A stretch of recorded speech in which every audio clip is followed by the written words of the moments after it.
Well, I very warmly welcome President Obama's initiatives on trying to put nuclear disarmament much higher up the political agenda, to try to make real progress on the issue. That is hugely to be welcomed. What I'm looking for, in a sense, now is for the EU to match that, for the European Union to really step up to the plate, particularly with the NPT conference coming up next year. What we need to see from the EU is a real commensurate commitment to nuclear disarmament. And I have to say, at the moment, I don't see that, and I am deeply concerned about that. The European Parliament, sadly, doesn't actually have powers over this issue. We can pass resolutions, we can try to put pressure on the relevant commissioners, on the Council of Ministers. At the end of the day, though, they don't have to take what we say very seriously, and that is a problem, because I believe that the European Parliament does speak with a democratic legitimacy, if you like, that certainly the Commission completely lacks. The European Parliament has made some very good statements in the past about the importance of nuclear disarmament. I think that the Green Group in the Parliament can take some credit for having pushed some of our colleagues into recognising that we stand no chance really of global peace unless we address the huge drain on our resources and the huge risks that are associated with the build-up of nuclear weapons.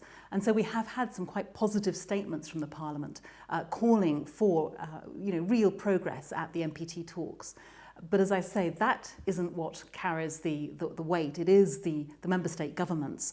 And for as long as you've got Britain and France within the EU being nuclear states, it's almost as if there's an elephant in the room that doesn't get properly addressed, that in those discussions about disarmament, until Britain and France take serious action, until the UK, for example, renounces Trident completely, not just as we've had from Gordon Brown, a recognition that maybe we can only afford 3 submarines rather than 4 submarines, that is not enough, and there needs to be a really thorough re-evaluation of the fact that at the end of the day, not only are nuclear weapons incredibly expensive and taking away vast resources from much more socially useful tasks, but also they make the world more dangerous, not less dangerous. And I think it's interesting to note that it's not just the peace movement that's saying that. There are respected people within the army, within the military themselves, who recognise that the nuclear way forward is not the right way forward.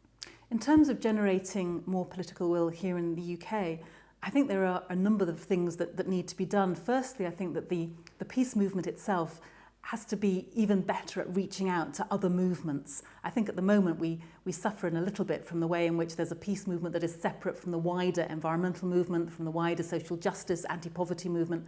And in actual fact, these issues are so interrelated. To the extent that money is being spent on nuclear weapons, it's not being spent on people in poverty in this country. To the extent that we're pursuing a nuclear agenda that links to the nuclear power agenda very strongly, in my view, nuclear power is always linked in some way or another to the military nuclear capabilities. And so there are potentially all kinds of connections that could be made much more tangible, much more effective between the different groups in this country that are working so hard on different aspects of social justice, environmental justice, and the peace issue.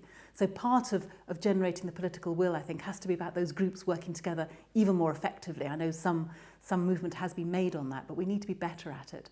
And I think we need to welcome allies from unusual places. When we do have people in the military who are saying that the nuclear option, if you like, is taking away resources from frontline military needs, if in Afghanistan, for example, then to the extent that that's a useful argument for us to use, then we should be definitely making common cause with people like that. To the extent that the whole economic crisis is causing a lot of people to look again at whether we really want to be spending anything up to about £78 billion over the next 30 years for the new Trident submarines and the maintenance of those submarines over 30 years. So I think there could be a constellation of different people coming together from different angles, admittedly, but nonetheless perhaps finding some common ground there and perhaps being able to build a greater momentum for change than we've seen until now. So it feels right now as if there are some opportunities. President Obama presents us with an opportunity. The NPT meeting next year presents an opportunity. The fact that all governments in the world are more constrained when they're thinking about cash perhaps gives us an opportunity too to reevaluate whether we really want to put so many billions and put generations at risk from more nuclear weapons. And there are initiatives like the Initiative for a Nuclear Weapons Convention at the UN, which would be a practical, timed, strategic disarmament process. It's all been worked out. It's not as if people are suggesting something that hasn't been thought through. There's a huge amount of work that's gone into that Nuclear Weapons Convention, that's gone into a number of other initiatives, the Mayors for Peace initiative, for example, which really do show a roadmap for the way forward. What we need now is the political will to really move on that agenda.